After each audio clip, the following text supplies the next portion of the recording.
Hello everybody and welcome back to the channel. Today's video is something that's been highly anticipated by I think quite a few of you now, and that is a long-term review on my Dinan or E70 X5M intercoolers that I put on my 2014 650 Xi. I've had these for about a year now. I did a custom installation with my dad, making the charge pipes and all the coolant lines and whatnot to make this whole ordeal work. So I've done quite a bit of testing with these now. So at first I was just testing the performance of the car, and the first primary testing I did with the stock intercoolers. We did a 13.3 I think on the quarter mile at 105 or 106 miles an hour.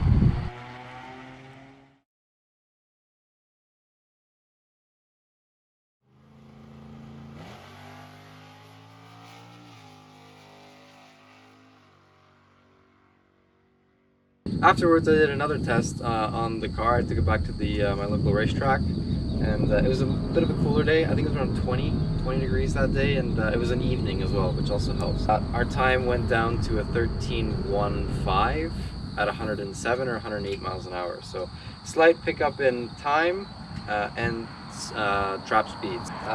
But then someone brought up, hey, you should check out your IATs, and I'm like, I never really did that. So I didn't really have much of a way of testing the intake air temperatures. It's not like there's like a sensor that you can see on the dashboard that says it. However, I ended up getting boot mod 3 for the 650i, and review on that's coming soon. I'm very impressed with it, spoiler alert. But now I have a way to test the IATs. So I did a test on the car with stage 1, and I think at the top of 5th on a closed course, our IATs got up to 131 degrees Fahrenheit. So I tried asking around forums to see what people thought of their IATs, what they typically run, because there isn't a lot of info on stock IATs or anything like that.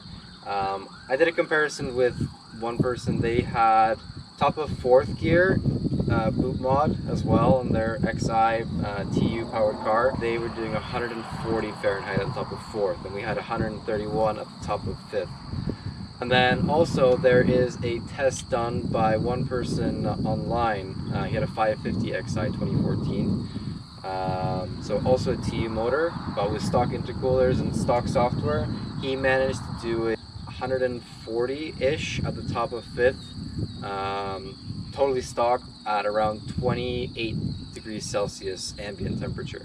So now we can make a comparison. So we already know that, like, tuned, it seems like it's a bit better, but now let's see how it is when it's fully stocked. It's a very hot day today. It's also about 28 degrees, not very humid.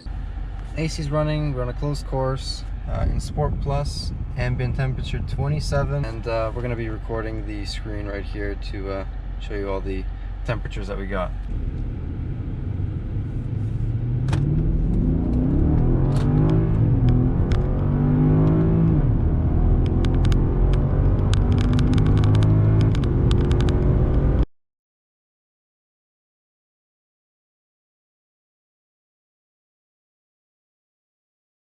Okay then, so there we have it.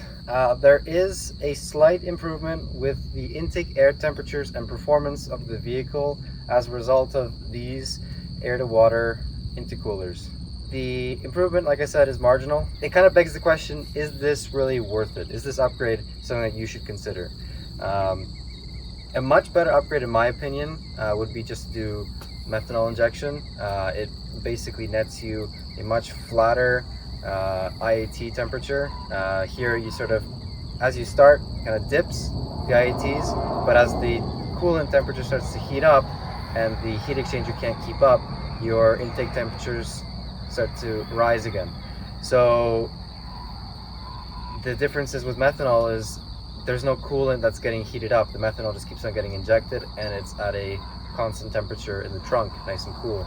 So your temperatures will be around 100 degrees Fahrenheit, very consistent, no matter sort of what your power output is.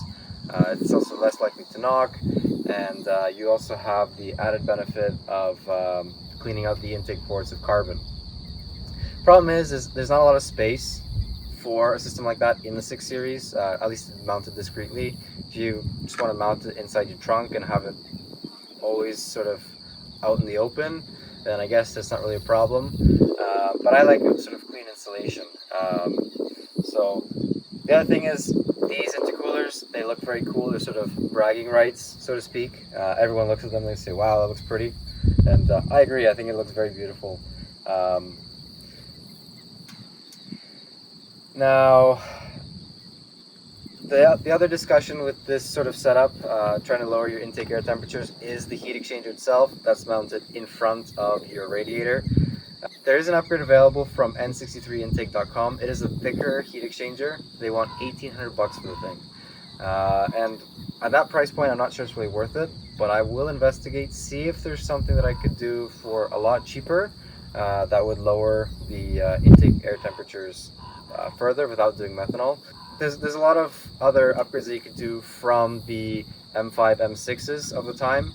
So those cars, they actually have 3 heat exchangers, and it's powered by 2 pumps instead of 1 pump. So here we have 1 massive heat exchanger and 1 pump.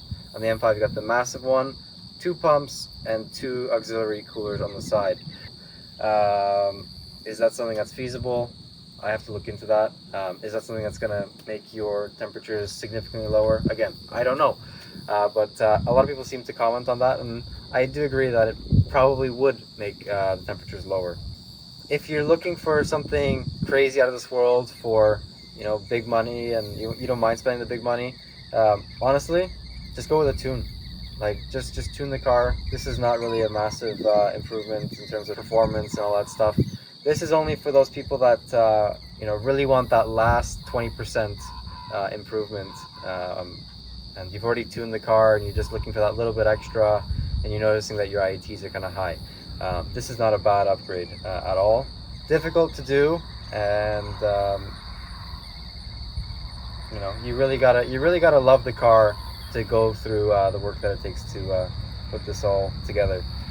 On that bombshell, thank you guys for watching, and we'll catch you in the next video.